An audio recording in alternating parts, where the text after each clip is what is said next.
Good afternoon. I'm Joel Wenger, the political director for DMFI PAC. As we continue to let folks in, and on behalf, I want to thank everybody for joining us on behalf of our chairman, Mark Mellman, and all of our staff for what I hope will be an insightful and illuminating conversation with Amy Walter and Mark Mellman. Today's event is streaming across social media platforms. You can find us at our handle at DemMaj4Israel. If you have questions, you can put them in the comments section. And if you're on Zoom, you can enter them in the Q&A feature located at the bottom of your screen. Please consider checking us out on social media. We're on X, Facebook, Instagram, Threads, and LinkedIn. You can sign up for our news and updates on our website, dmfipac.org. Now, I'm very pleased to introduce a board member from our separate sister organization, Democratic Majority for Israel, Michael Rosenzweig, who will introduce our distinguished guests. Joel, thank you very much. It's my privilege to introduce Amy Walter. I think Amy is classically one of those people for whom no introduction is necessary, but I'll say a couple of words because we're so thrilled to have her with us. I think everyone on this call is probably very familiar with the insightful analysis that Amy provides consistently of the American political environment. As you all know, she's publisher and editor-in-chief of the Cook Political Report with Amy Walter. She's been named one of Washington's most powerful women, and of course is a regular contributor to PBS NewsHour, NBC's Meet the Press, and CNN's Inside Politics. Amy is also the former political director of ABC News. So we're grateful and really delighted to have Amy here with us to discuss the results of this very consequential election. Amy, over to you. Thank you, Michael. Glad to be here. And I think what I'll be doing now for just a couple minutes here is giving a 30,000-foot view of what happened the other night. I still don't know what day it is. I keep thinking it's Friday, it's Saturday. I don't know. Apparently it's Thursday, I've been told. But anyway, so what happened, what we're still waiting on, and what we think going forward, the numbers will look like, especially at the House and the Senate.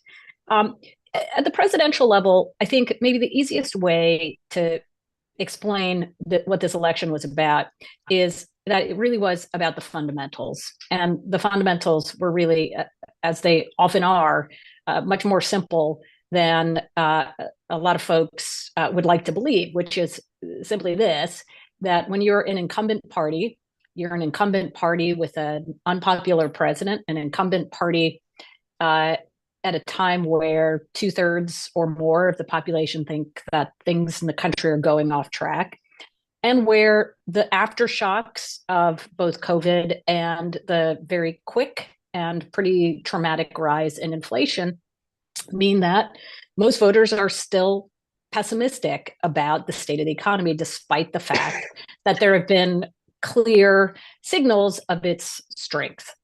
And so it seems to me that what this election had always been about, and what it ultimately did, what was always about was that tension between the fundamentals, which clearly showed that the incumbent party was coming into the race as an underdog, but also that the challenger was not your typical challenger candidate, was not your typical out-party kind of figure.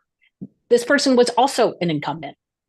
And so in that way, we had incumbent versus incumbent. Now, where I think Trump got some benefit, even with all of his baggage, even with his baked-in negatives, even with the things that he continued to say and do that would create a lot of consternation, a lot of hand-wringing, and of course, a lot of denunciation, especially among sort of traditional mainstream media, is the fact that even as people look back on Trump's presidency, even those who didn't like him and still don't like him, they saw his presidency in a much rosier way than they did the current administration of Biden.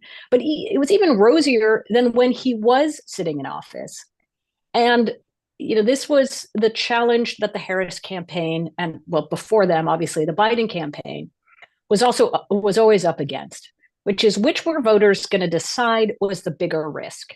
The current incumbent, which means staying the course, potentially on policies that people were frustrated with, especially immigration and the economy, or change the course and reelect somebody who they didn't like personally, who they did question many of the ways in which he behaved. They didn't like the ways in which he behaved, but they did like what the economy looked like when he was there.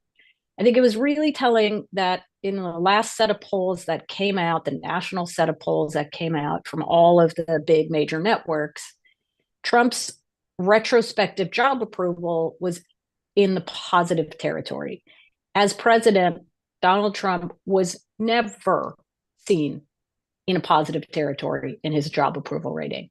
So I think even as all of his problems weighed down on his ability to really contrast himself with Harris, the fact that voters did give, I think it's that they viewed him less through the lens of his personality and more through the lens of his presidency.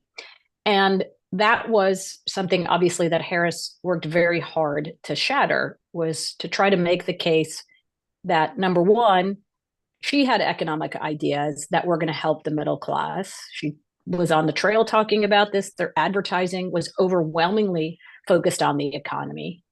But that in the race on issues, this was one that was never going to be one where she could succeed in beating him. Her only hope was to draw the race closer on those issues, especially on the economy. And to be fair, they did draw it closer. I mean, if you look at where things stood in July, before Biden dropped out of this race, Trump was leading on the question of who do you think would do a better job on the economy by double digits. In the exit polls, it looks like he will win on that question by 8 points.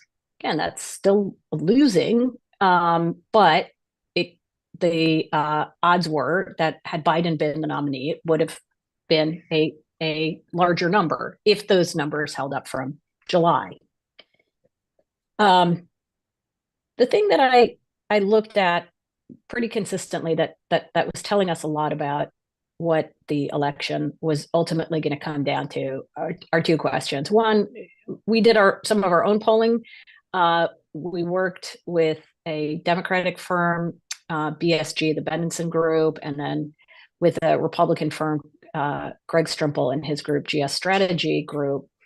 And we polled in the 7 swing states. And when we looked at in our last survey, so we didn't go into the field in October, but in late September, we looked at who the undecideds were. And they kind of told you the story of this election, because these were folks who were really truly torn between those two realities. They were very disappointed in the state of the economy. In fact, we're so much more pessimistic about the economy than the overall electorate. 70% of them in September thought inflation was getting worse.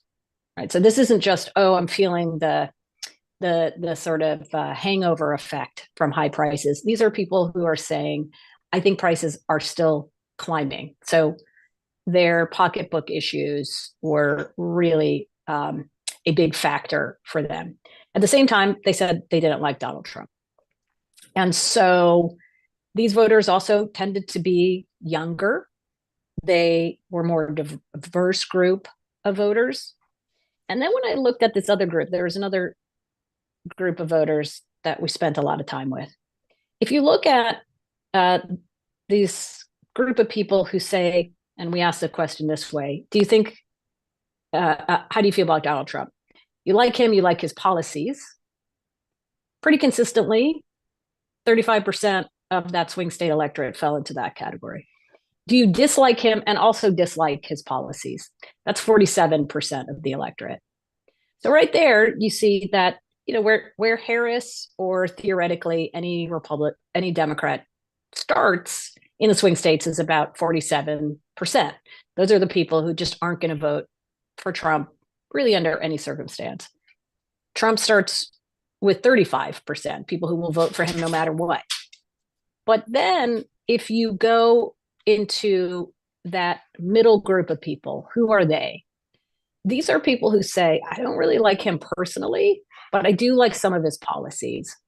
And if you add up people who are not anti-Trump all the way, right? They are people that either always love him or like his policies, but don't like him.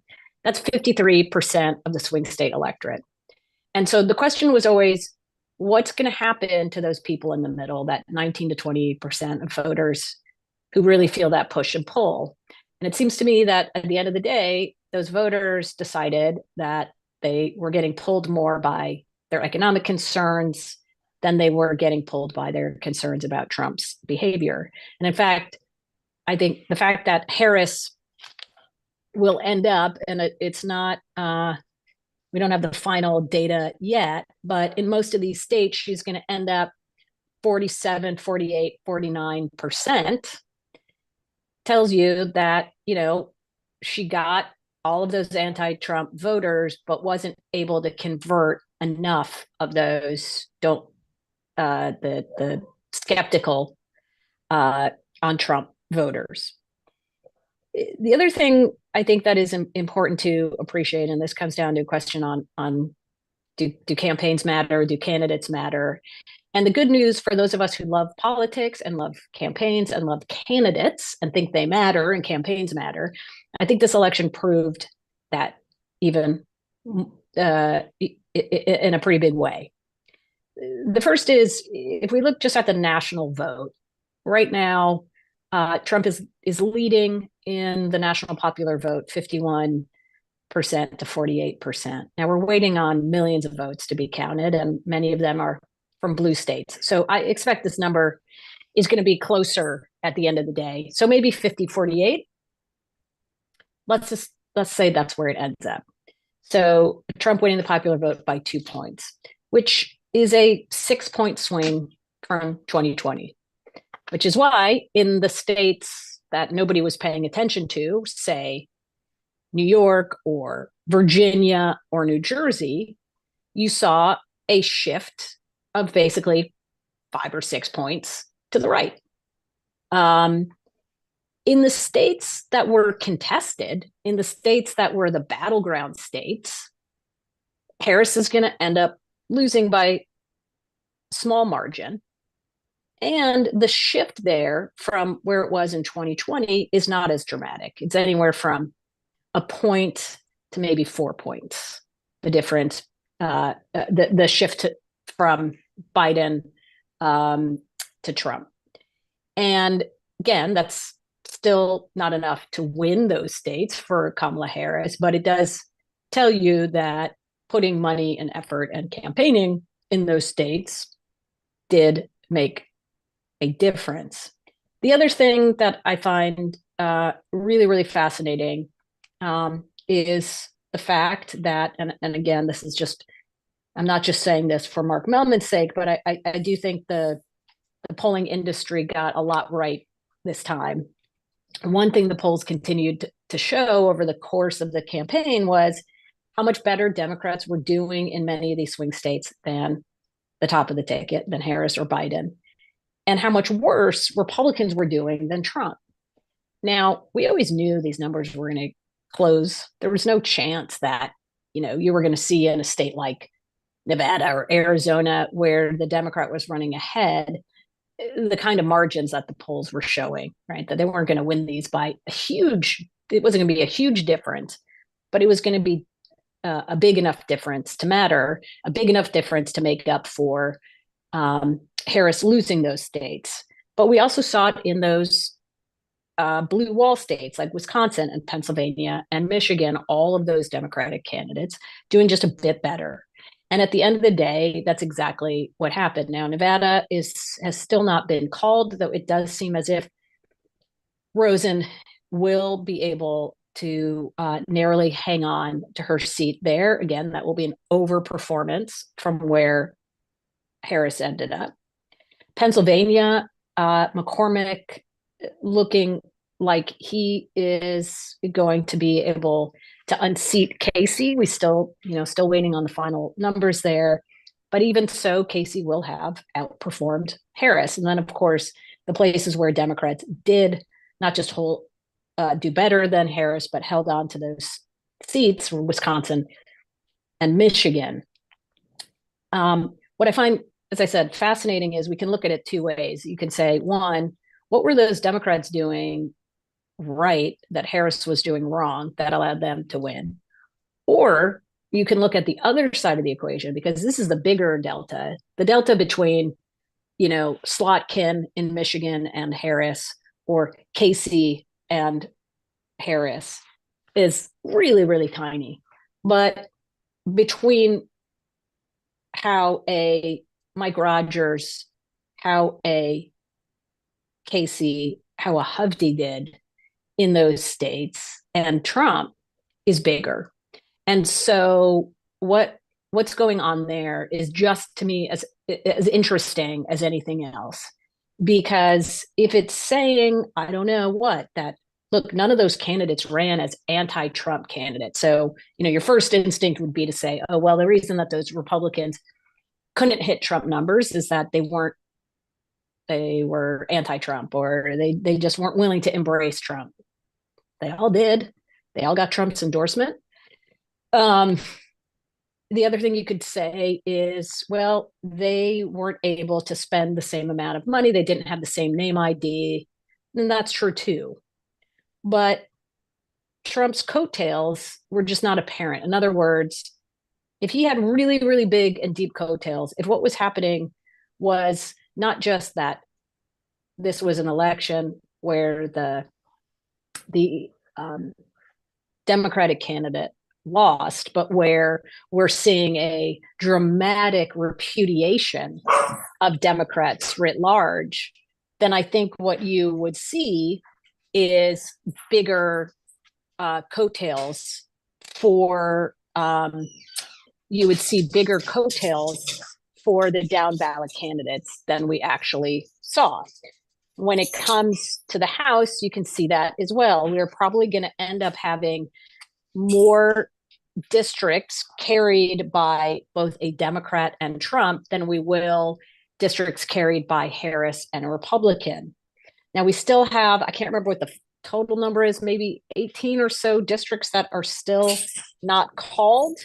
And the way our House editor is looking at things, it seems as if the most likely outcome is that Republicans have a majority somewhere in the 225, 226 seat range, which means that they will have picked up 3 to 4 seats from their 2020. And again, that is pretty remarkable that if what we're saying is we've seen a 6-point swing in the national vote, and it produced pickups of only 4 seats.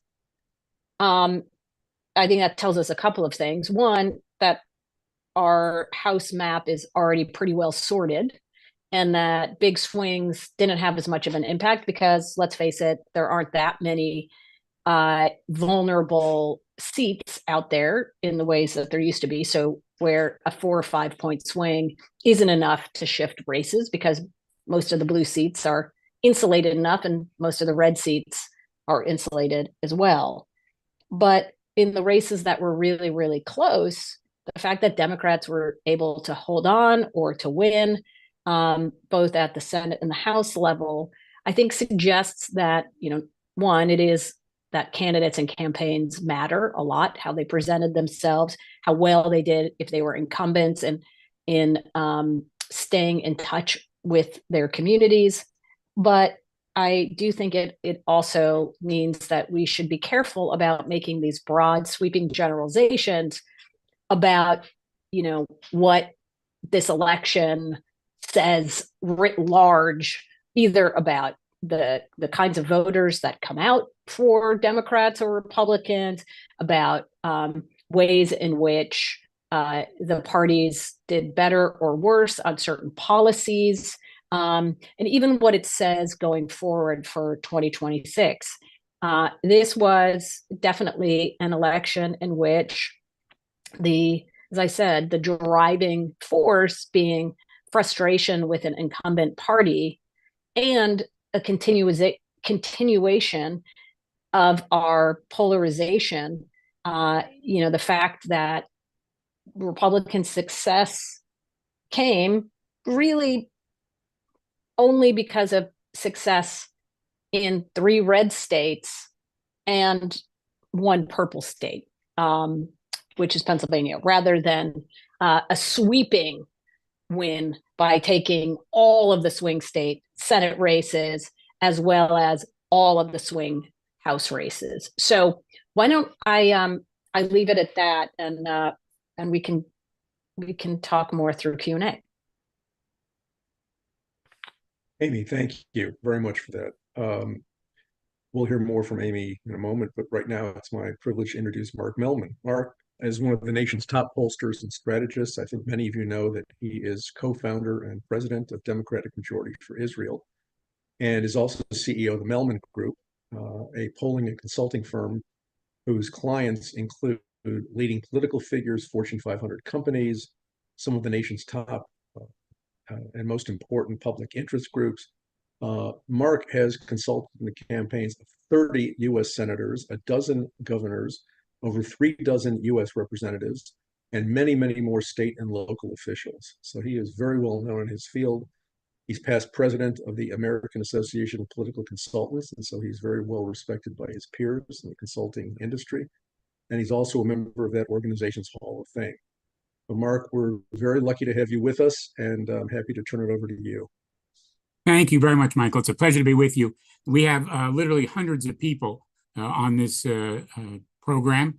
I'd be willing to bet that I am the only fan of the late, great performer named Meatloaf, which is relevant because Meatloaf has a song entitled, "You Took the Words Right Out of My Mouth." Well, that's relevant because the first words on my piece of paper here are, when it comes to presidential elections, I'm a fundamentalist. That's not a statement of my religious convictions. It's a statement about what I think is important in presidential campaigns. Amy and I really started out with exactly the same view. I want to take it in a slightly different direction and put a little exit poll flesh on those bones. The reality is that when I say fundamentals are important, I think when Amy says fundamentals are important, the real issue is what's driving voters here. Is it some underlying factors that are important, or is it the day-to-day activities of the campaign?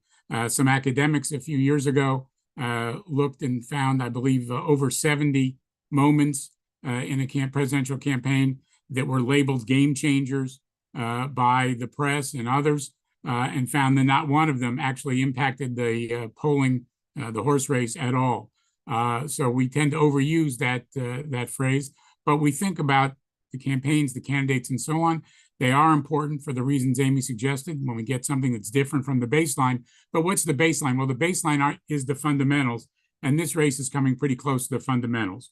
What do I mean by that? Well, for example, there are academics who for many years have used models to try and forecast presidential elections based not on candidate qualities, not on answers to poll questions, but simply on underlying fundamentals. For example, the economy.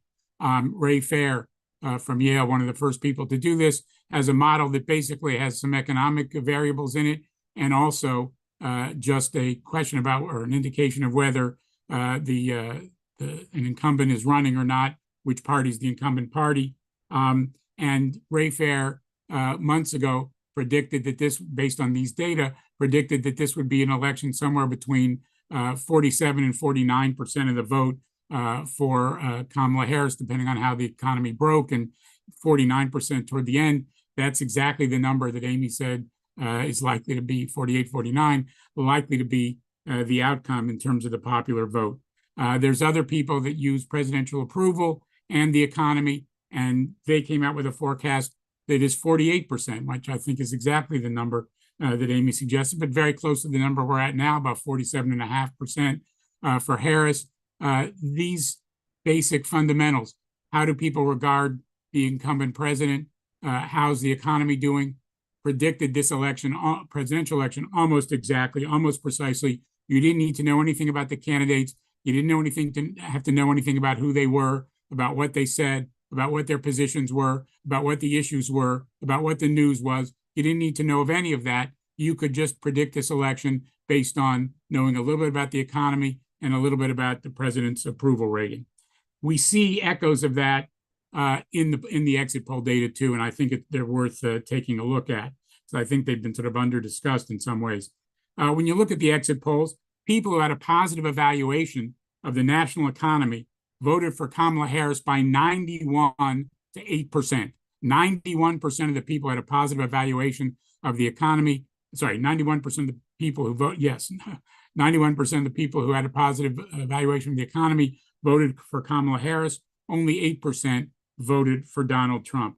The problem for Democrats, the problem for us, only 31% of voters had a positive evaluation of the economy. So 91% of 31%, not a huge start.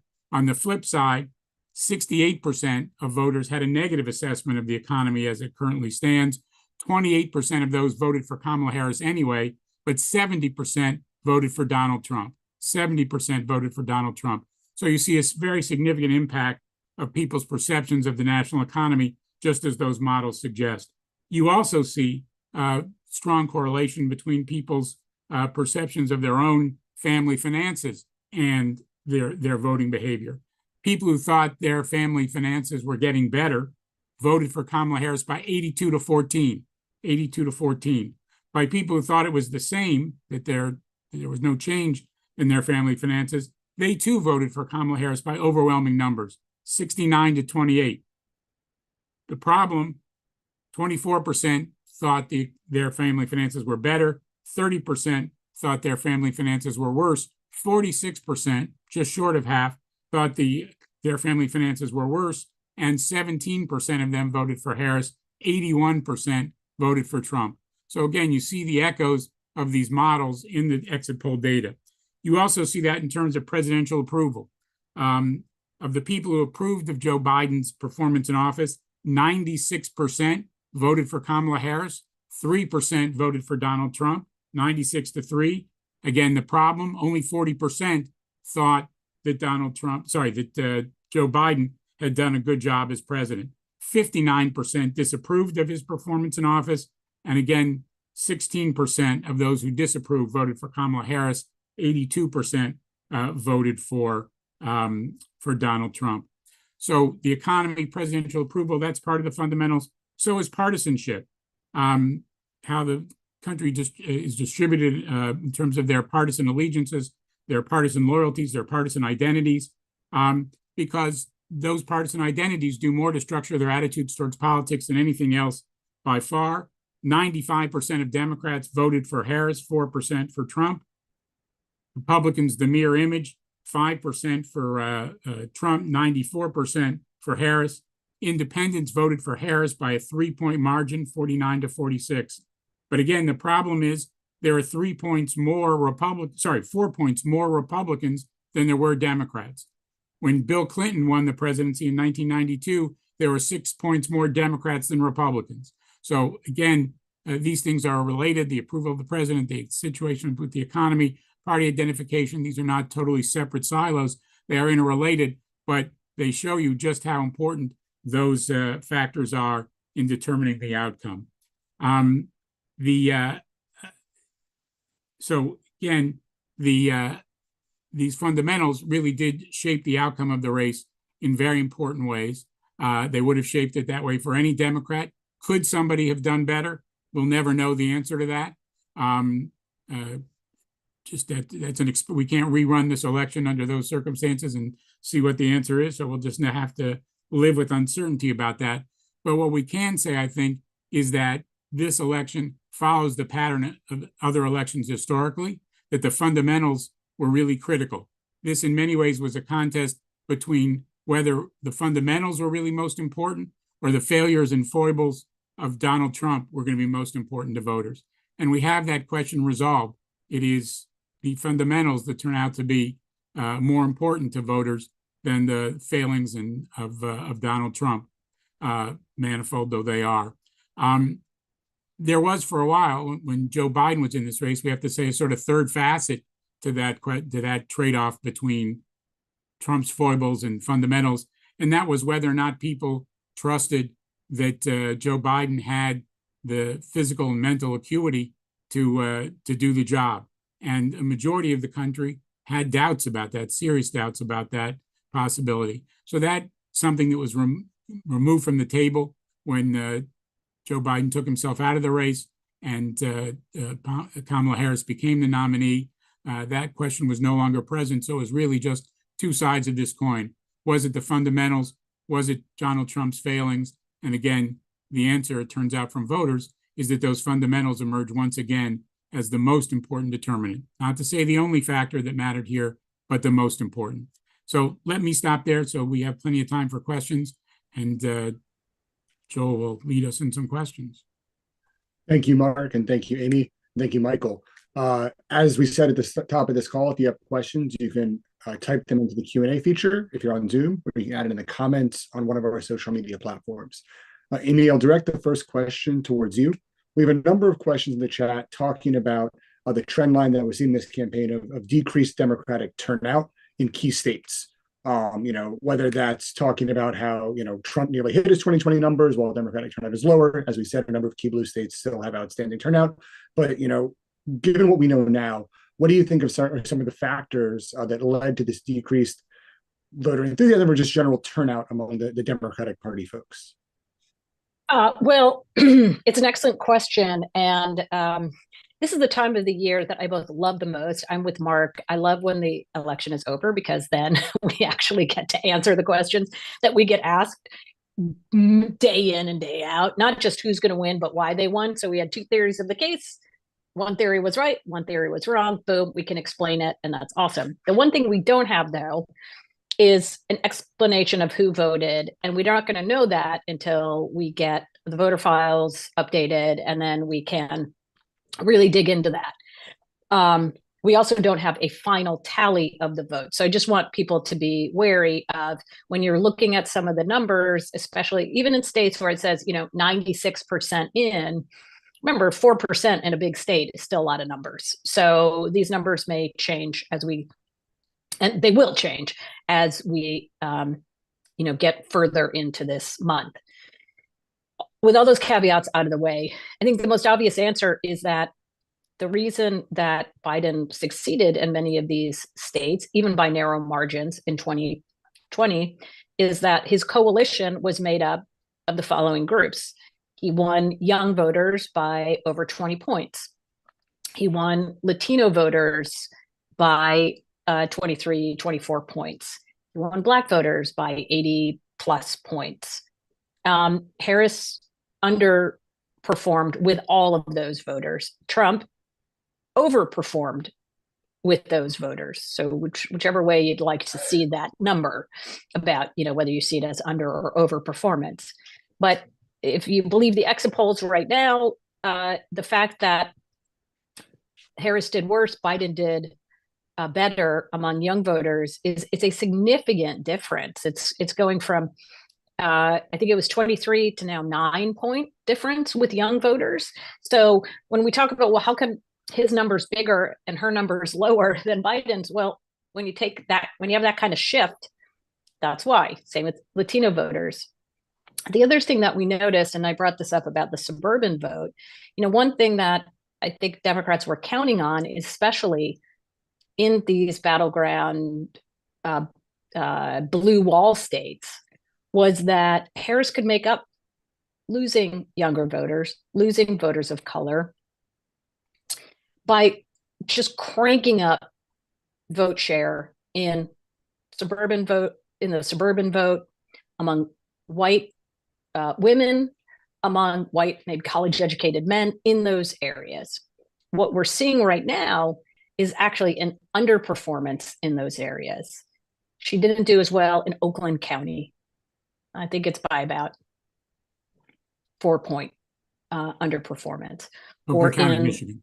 Oakland County, Michigan, sorry. In the county, one of the key suburban counties, Chester County, around Philadelphia, also running behind. So that gets to this question, which is, did they overestimate the kind of vote that they could get from those voters by looking at, say, many of these places I just mentioned. They also had a big number of Nikki Haley voters, right? And this is why you saw, for example, the Harris campaign take Liz Cheney to those very counties that I just mentioned. But that those voters who may have voted for Nikki Haley were either, one, already Democrats. So even if they may be registered as Republicans, they're essentially Democrats and they had been voting as such. So there wasn't really this pool of voters out there, even though it looked like that, voters open to Harris. The other is that just at the end of the day, I think not having Donald Trump in front of you as he was when he was president did matter a lot. And, if you are talking about the threat as she was, the threat that he poses to democracy, what happened on January 6th, the threat of abortion access, all of those things were playing out in previous elections in real time. And now the issue of January 6th, the issue of Trump's fitness for office, all of those things have been pretty baked in. And that's why I kept coming back to that 47% number of people who said that they don't like Trump, they don't like his policies. Those people are really locked in. Winning over the other group of voters, you got to get them with something else. And that's really hard to do when you're the incumbent party at a time where people aren't feeling great about the status quo. And so, I think they got as many voters as they could from that anti-Trump coalition. And then some of those anti-Trump coalition voters from 2020 clearly were prioritizing something else. And whether that was the economy or that was immigration, we can't say right now, but I do think the economy was probably the biggest driver. Great. Mark, do you have anything to add there? Nope. Fantastic. So Mark, this next question is for you. A number of our listeners, as viewers rather, want to know, how do pro-Israel Democrats fare and how did DMFI PAC fare on this election cycle? Well, great question. DMFI PAC, in our primaries, we endorsed 106 candidates, 104 of them won, which means only 2 lost. So we were extremely proud of that record. The general election, as Amy said, still being decided in some places, but so far, 72% of our endorsees have won their elections, 11% have lost, and 18% have yet to be decided. So DMFI PAC, I think in terms of its work, did very, very well. And some of these are very close races. For example, we did independent expenditure for Jackie Rosen, who's been a huge champion of the pro-Israel agenda. And obviously that's a race could hardly be closer. It's a couple thousand votes. So everything that was done clearly mattered in that race. Very important race. We're seeing that in some of the other House races as well. Jared Golden, who's been a champion, pro-Israel champion in the House, also just won by, again, less than 1% of the vote. And again, we did independent expenditure for him as well. Everything really mattered in that race. I could go on with individual races, but the fact is we invested wisely and most of our candidates are winning, which is on the positive side. Unfortunately, we are losing some important pro-Israel voices. If Bob Casey loses, which seems to be the consensus at the moment, that will be a loss for the pro-Israel community, Democratic pro-Israel community for sure. And there are some others as well. But the reality is that in terms of DMFI PAC, of the money that we spent, 65% of those dollars went to candidates of color. 46% of that money went to female candidates. So we're very proud of those statistics as well, and of the fact that we're winning the vast majority of those races. We only invest in mostly invest in competitive races, So it's the fact that we're winning so many of them is a great sign. But there is still a battle in the Democratic Party. We shouldn't understate it. We were very fortunate to be involved during the primary season in helping Wesley Bell defeat Cori Bush and George Latimer in defeating Jamal Bowman. But this is a battle that we are winning, but it's not a battle that has been won. And that's something we need to continue to, we'll continue to fight, and for which we need everybody's engagement and support. Just to give you one example, next week we expect that Senator Bernie Sanders is going to introduce a resolution of disapproval to block arms sales from the United States to Israel, as Israel is in the midst of a war on 5 fronts. We think this is a dangerous and counterproductive move, and really important that we, all of us who are engaged here, be in touch with our senators to make sure they vote against it. I don't know if it's going to get a vote in the House. It doesn't have to, it may. But again, we'll have to be mobilized for that effort as well. So lots of battles still to fight, but a relatively good night, all things considered, for pro-Israel Democrats. Thanks, Mark. Mark, do you have anything to add on terms of just general Jewish turnout in the election? People say there's mixed kind of numbers coming out of different exit polls, but how do you have a sense of just the general breakdown or shifts, since folks feel like some of the information they're seeing is contradictory? Yes, we certainly don't know about turnout, so I'm not even going to start with that for the reasons that Amy suggested. But we have 2 different polls, one of which is truly an exit poll, one of which is not. But we call them both exit polls that tell 2 somewhat different stories. The AP NORC VoteCast poll, which is not really an exit poll, they poll people during the week before the election and in various modes and methods. It's not people standing outside the polling places. But in that poll, 66% voted for Harris to 32%. 66% for Harris to 32% for Trump. Which would represent a decline from a small decline from the past. In terms of Democratic support, there is the network exit poll, which today is not just an exit poll because a lot of people vote by mail and so on. So they do polling in advance among the people who we know voted by mail or in person early. They have a somewhat different story. 79% voting for Harris, 21% for Trump, compared to 71% in 2016. So one of these polls says there's been a slight improvement over the last several years. One says there's been a slight erosion in Democratic support over the last few years. But I think what we can say for sure is that there's overwhelming support from the American Jewish community for Kamala Harris, whether it's 66% or 79%. That's among the strongest numbers for any segment of the American population. It's still overwhelming support. What we really don't know is whether that's an increased level of support or a decreased level of support, but the increases or the decreases, whichever way it went, are fairly modest. I should add one other piece of data to the discussion, which is the Cooperative Congressional Election Study, which is based in Harvard and Tufts, and has a very large sample that they interview, about 80,000 people. So even though we're only 2% of the population, they have a significant number of Jews that they're interviewing. And they did it in the month before the election, so during October, and they had it 66% for Harris, 32% for Trump. I should also add that the network exit poll, which had the 79% for Harris, doesn't poll states for various reasons, doesn't poll a number of states that have large Jewish populations like New York, California.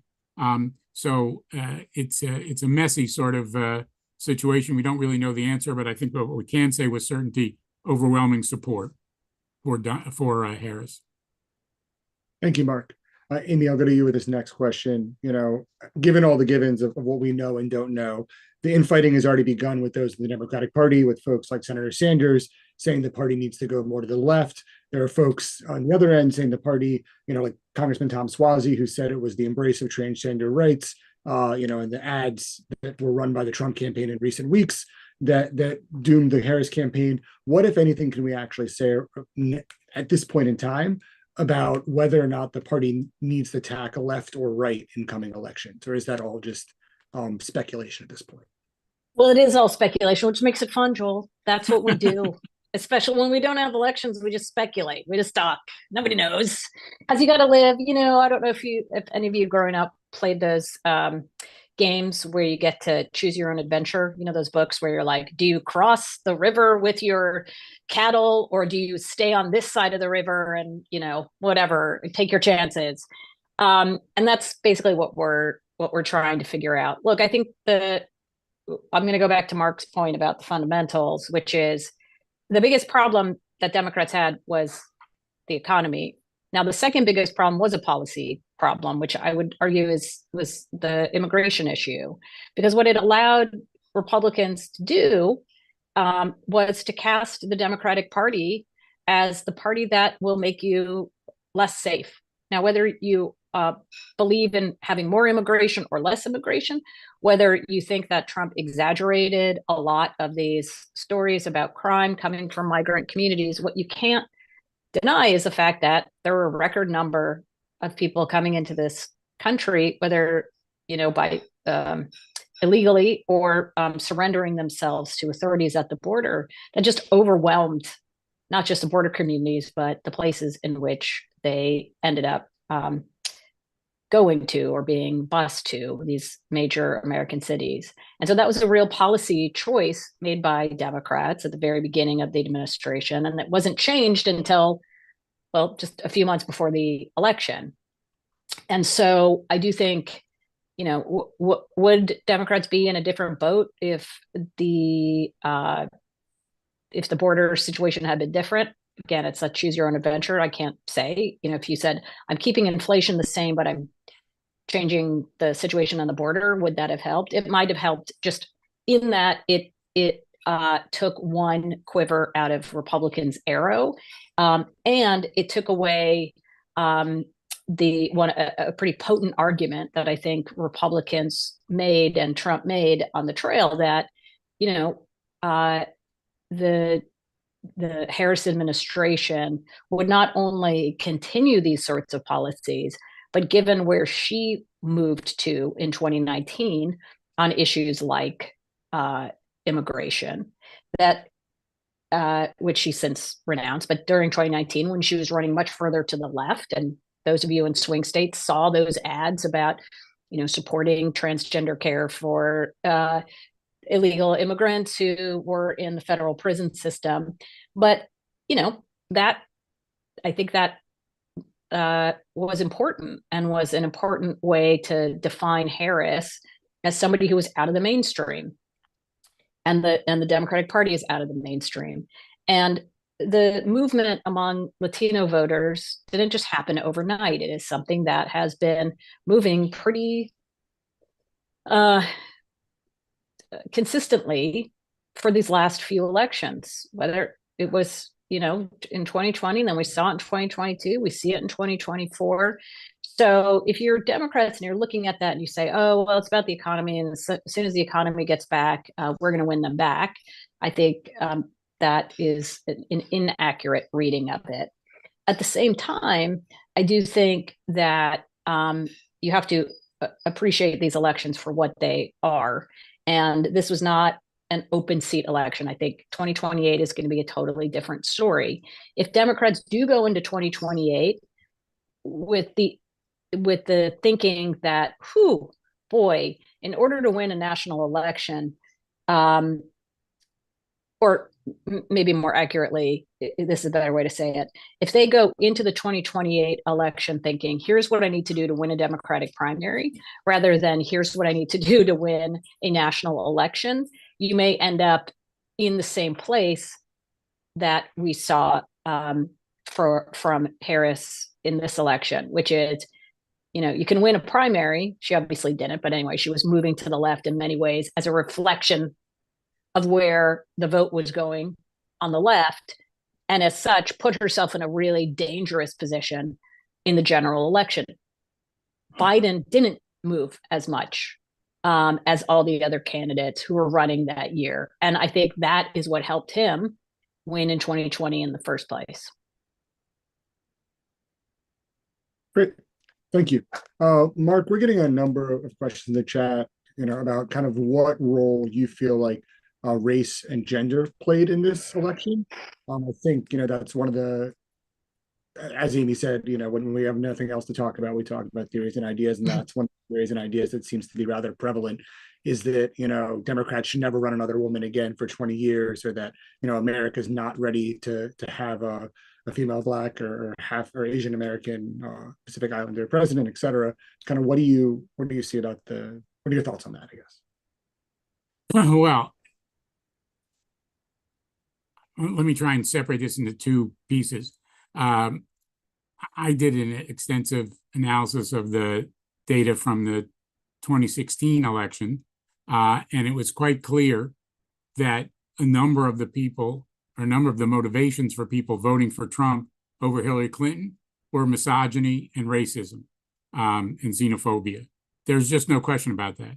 There's no question that some of the people who moved between the 1990s and the early 2000s and the Trump years moved because of misogyny, racism, xenophobia. I think there's no question about that. Does that mean, and I think that's still true of the Republican Party today. The Republican Party today, I think, is definitively more misogynist, more racist, more xenophobic than Democrats. And when I say the party, I don't mean just the party leadership. I mean the rank and file members of the party. There is that difference. Having said that, I don't think that's the same thing as saying a woman can't win, an African American can't win, an Asian American can't win. I don't think that's true. I think in the right circumstances with the right candidate, we know an African American can win because one did. We know we don't know in the same way that a woman can win, but I believe a woman can win for certain. But it has to be in the right circumstances, and it has to be the right candidate. Great. Amy, my next question's for you.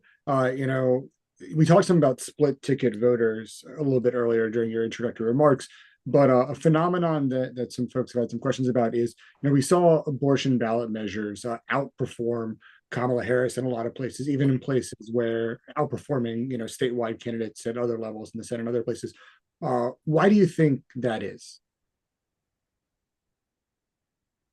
Yeah, I love those questions because what they do is they illuminate this mystery known as the American voter, and that is American voters are human, and humans have lots of different opinions that sometimes are in conflict with the people that they vote for. How they choose to vote in a binary choice between a D and an R is very different from getting to choose how they vote on a policy issue. So every time a voter has to go to the polls and say, all right, do I vote for this candidate or that candidate? They've got to put this cognitive dissonance machine to work, right? Which is the most important thing for me, that, this party represents my opinions and views on 60%, and these guys 30%, and nobody gets me on this issue. Do I always go with the 60%, or sometimes do I go to 30%, or do I just sit at home? And so when you put issues, whether it's, look in conservative states, when you put Medicaid expansion on the ballot, when you put the $15 minimum wage on the ballot, those things succeed, right? Even in conservative places. When you put abortion access, even in conservative places, on the ballot, they succeed, even as those folks are voting up and down the ballot for Republicans. The real thing, I think, what the abortion initiatives taught us, if anything, is that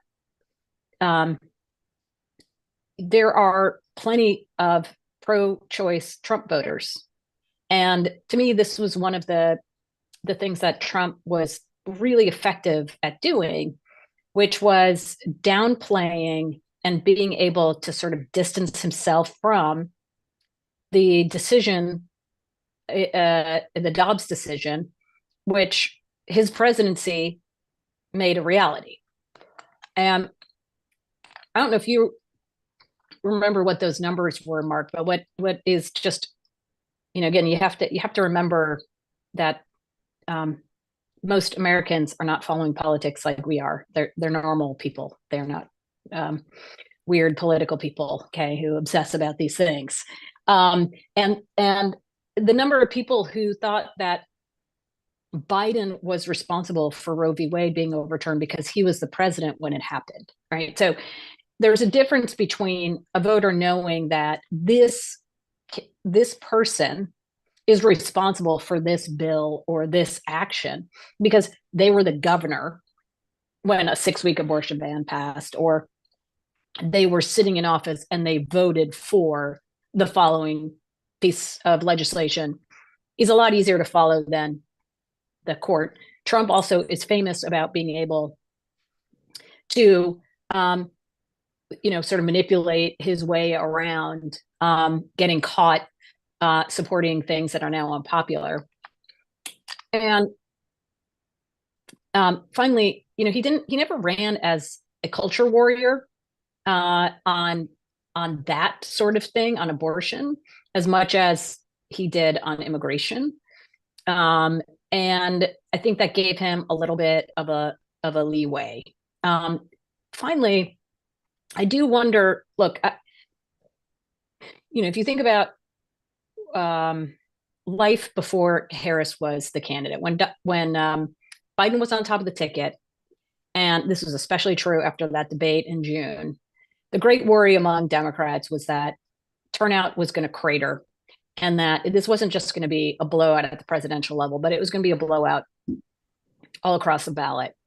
And that what a ballot initiative in a swing state like Nevada or Arizona could do is actually turn out voters who they were never going to vote for Trump, but they weren't excited to vote. Here was a reason to get them to vote.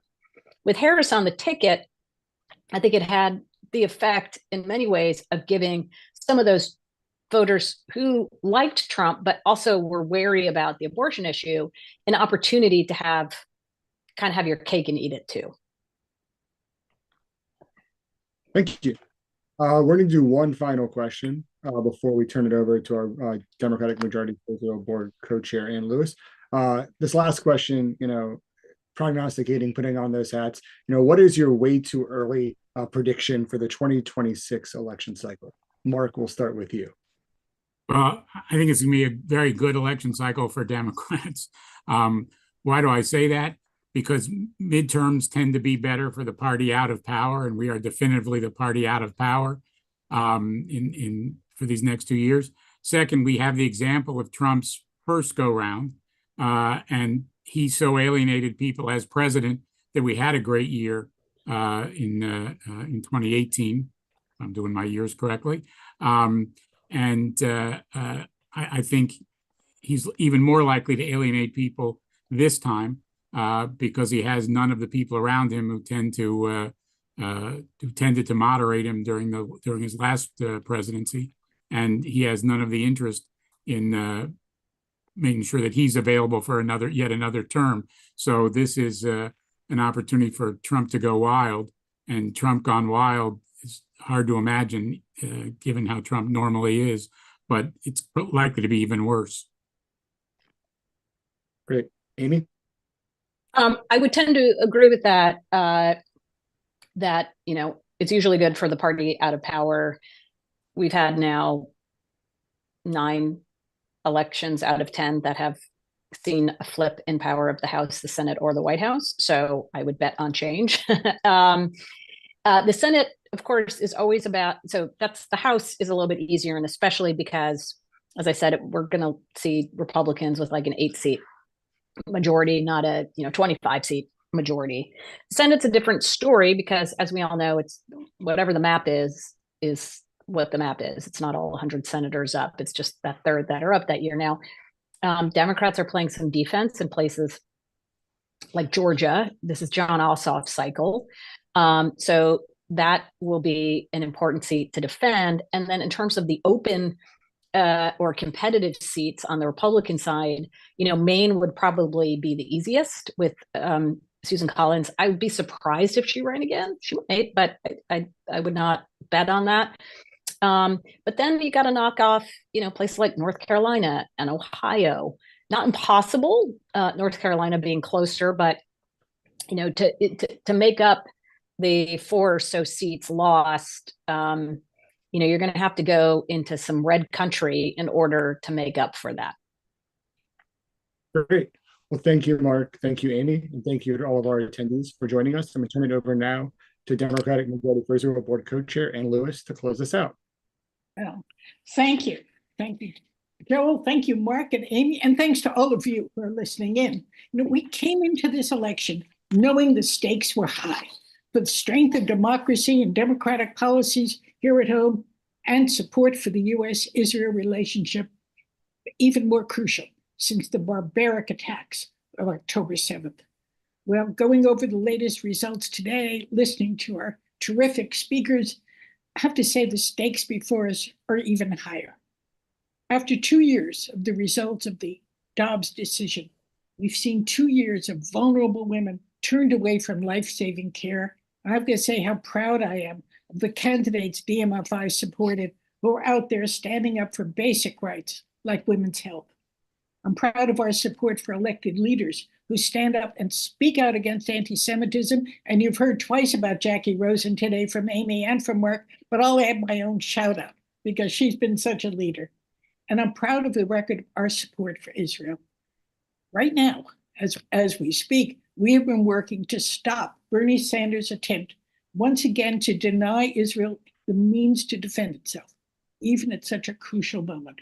And you can help, every one of you who's listening in, on speaking out and writing and calling your senators, telling your friends to mobilize and help. We need to continue at DMFI to keep the spotlight on anti-Israel members of Congress, as we did in this last cycle with 2 soon-to-be ex-members who were of the squad, and why their constituents deserve better. And we need to prepare for a new round of debate within the Democratic Party, because as you've heard, there are people claiming that Kamala lost because of her support for Israel. Well, the results of Tuesday's election were painful in many ways, but they were reassuring on this one. They support for Israel and the U.S.-Israel relationship is both good policy and good politics. And be clear, Democrats do not win by turning our backs on Israel. That would actually make the party weaker, not stronger. We have the facts to disprove this anti-Israel strategy, and we will be taking those facts and getting them out, but we need your help too to get the message out. So for all of you on this call who have been supporting DMFI, thank you. Thank you for making sure there is a strong pro-Israel, pro-democracy voice within the Democratic Party. Please continue to stay in touch with us by phone, by email, by social media, like X and Threads and LinkedIn and Instagram. Whatever your message of choice, we look forward to continuing to work with you. Thank you. Amy, thank you very much again. Thanks, guys. We'll talk to you soon. Yes. Take care. Thanks, Joel. Thanks, Ann. Look Michael. after those dogs. I know it. They're still staring at me. Well, you have raised a subject I'm now thinking about, which is the effect of daylight savings. Next time there is a congressional debate on daylight. I'm telling you, just everybody bring their dogs and their babies and say, this is what you've done. All of them are off. It takes forever to get them back on the clock. Or maybe make the members who vote against it come and babysit for you with a cranky toddler who thinks it's time to get up. Yeah. That is a C-SPAN episode that would bring all the